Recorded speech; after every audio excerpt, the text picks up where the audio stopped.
Hi guys, कैसे हैं आप सब लोग। मैं तो बिल्कुल ठीक हूँ और ठंड इतनी ज़्यादा हो गई है कि बस मत पूछें। किसी ने नहीं पूछा। जाहिर है अब दिसंबर का मिड आ गया, ठंड अब नहीं आएगी तो कब आएगी। और बस ये साल का वो मौसम होता है कि बंदे का दिल करता है कि रज़ाई में बैठ के हर वक्त ड्रामा देखते रहे। तो बस मैं और मामा तो यही कर रहे हैं। आज की वीडियो में हम लोग बात करते हैं सांवल यार पिया की एपिसोड नंबर 20 से लेकर 23 तक। चलो भाई। और शायद आपको याद होगा कि पिछले एपिसोड में आलियार और पिया के वालिदैन का आपस में आमना सामना हो गया था।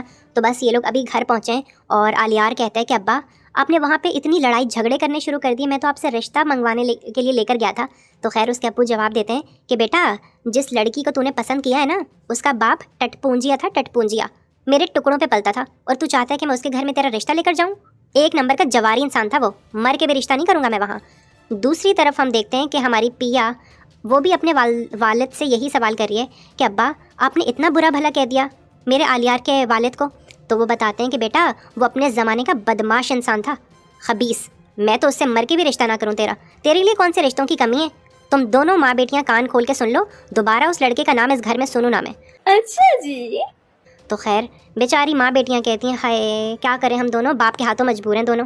खैर अगले सीन में हम देखते हैं कि हमारी पिया यूनिवर्सिटी जाके अगले दिन काम जो है ना आलियार से कहती है, आलियार मेरे अब्बू बता रहे थे कि तुम्हारा बाप 20 साल पहले इलाके का बदमाश था और सांवल उसका मुलाजिम है।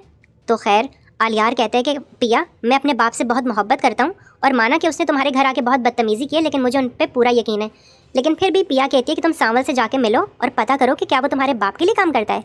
तो खैर आलियार फ़ौरन सांवल के पास पहुंच जाता है और सांवल भी वही बात बोलता है कि जी सही, आपके अब्बू एक बहुत बड़े डाकू और लुटेरे थे अपने ज़माने में। मैं तो इस वक्त छोटा सा बच्चा था, लेकिन अपनी आंखों से देखा है मैंने उनको जुआ करते हुए भी और जो है ना लोगों की घर की ख़वातीन से बदसलूकी करते हुए भी। तो खैर हमारा आलियार वापस अपने बाप के पास आता है और कहता है अब्बा हुजूर मैं चाहता हूँ कि आप उसके घर जाके माफ़ी मांगें। लेकिन अब्बा कहते हैं बेटा ये बात अपने जहन से निकाल दो, मेरे से कुछ और मांग लेते, लेकिन तुमने तो मेरे से मेरा संस्कार छीन लिया। क्या बोला तूने? खैर हमारा आलियार बेचारा अपना समूह लेके अपने कमरे में चला जाता है और उसको समझ में नहीं आ रहा कि वो क्या करे। क्या उसका बाप ठीक है या फिर जो पिया ने बताया है वो बात ठीक है, कुछ समझ में नहीं आ रहा कि उसको करना क्या चाहिए। अगले सीन में हम देखते हैं कि पिया के घर के बाहर एक बहुत ही नशई किस्म का इंसान आ जाता है और पिया के अब्बू से कहता है हाँ तो माजिद पहचाना तूने मुझे। पिया के अब्बू कहते हैं नहीं बे तू कौन है, मैंने तो नहीं पहचाना तुझे। तो कहते हैं अरे मैं वही हूँ जिसके साथ तूने पतंगे लड़ाई थी बचपन में। और सुना हमारी पिया बिटिया का क्या हाल है, क्या आजकल भी तू मूसा से छुपता फिर रहा है। अरे क्या पिया को इस बात का पता है कि तूने उसे जुए में हार दिया था। चुप कर बे कुत्ते। ओ गॉड गाइस, पिया ये सारी बातें ऊपर जो है ना खड़ी होकर सुन रही होती है और तो और वो उसको ये भी बता देता है कि अरे पिया को पता भी है कि जब वो पैदा हुई उस वक्त तो उसकी माँ के लिए दवाई लेने की बजाय नशइयों की तरह जुए लगा रहा था।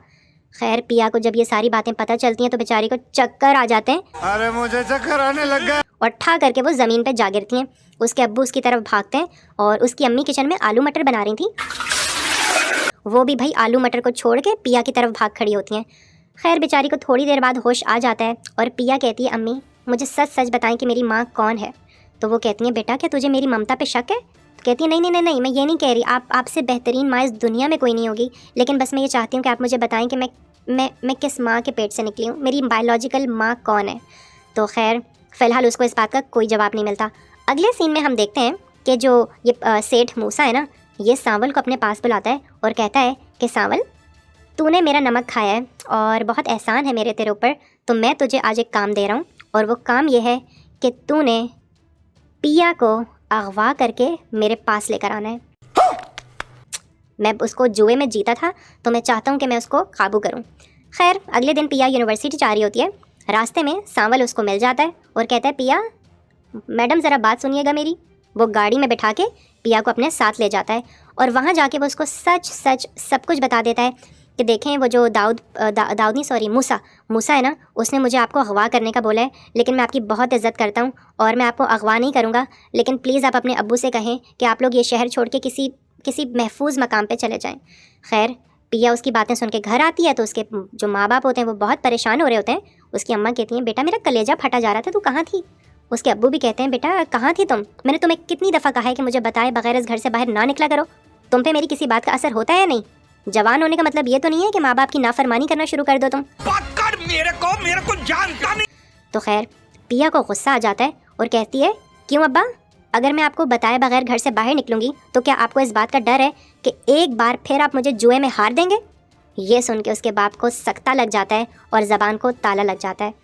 खैर दूसरी तरफ हम लोग देखते हैं कि सांवल पिया के घर आता है और उसकी अब्बू को कहता है, साईं मैं आपकी बहुत कदर करता हूँ, मुझे पैसों का कोई लालच नहीं है, मैं आपको बस ये बरादराना मशवरा देने आया हूँ कि खुदा के वास्ते ये इलाका छोड़ के आप लोग कहीं दूर चले जाएं, पिया जी इस इलाके में महफूज नहीं है। तो खैर उसके अब्बू फ़ौरन अंदर आते हैं और कहते हैं, बेगम बेगम बेगम मेरे पजामा, मेरा ट्राउज़र, सारे ज्वेलरी, कैश निकालो, हम लोग अभी यहाँ से फुर्ती, उड़ो यहाँ से, उड़न छू होने वाली बात करो। तो खैर कहती, क्या हो गया सरकार, कहाँ जा रहे हैं इस टाइम हम? तो वो कहते हैं, हम लोग ये शहर छोड़ के जा रहे हैं हैदराबाद। हमारी पिया कहती है, अब्बू आपने जाना है तो जाएँ, मैं और मेरी माँ यहाँ से कहीं नहीं जाएंगे। तो उसका अब्बा कहता है, बेटा क्यों? तो वो कहती है कि आपको यहाँ पे ख़तरा होगा लेकिन मुझे कोई ख़तरा नहीं है। तो खैर उसके अब्बू उसकी बात को रद्द कर देते हैं। तो वो कहती है, अगर आप इतनी सच्चे हैं तो मेरे सर पे हाथ रख के कसम खाएं कि ये मेरी सगी माँ है और आपने मेरी पैदाइश के वक्त पे मेरी माँ को दवाएं ला कर नहीं दी थी। ये क्या सुना है मैंने आपके बारे में? तो खैर उसके अब्बू कहते हैं, धत तेरी की, इस लड़की को सारी बातें पता चल चुकी हैं। मजा आया। हाय हाय बेचारा रोने लग जाता है और पिया बहुत बातें सुनाती है आज अपने अब्बू को। उसकी अम्मा कहती हैं कि बेटा पिया बस कर दो, मैंने ये तरबियत की आपकी। तो उसके अब्बा कहते हैं, नहीं नहीं बेगम इसको कहने दो, इसका हक बनता है आज कहने का। और बस इसी के साथ एपिसोड क्लोज हो जाता है। अब देखो आगे चल के क्या होगा, बहुत स्टोरी ने इंटरेस्टिंग टर्न ले लिया है। अगर आप लोगों को मेरी वीडियो अच्छी लगी, मेरी वीडियो को लाइक कर दें, मेरे चैनल को सब्सक्राइब कर दें प्लीज सब करा सारा and I will see you guys in the next one.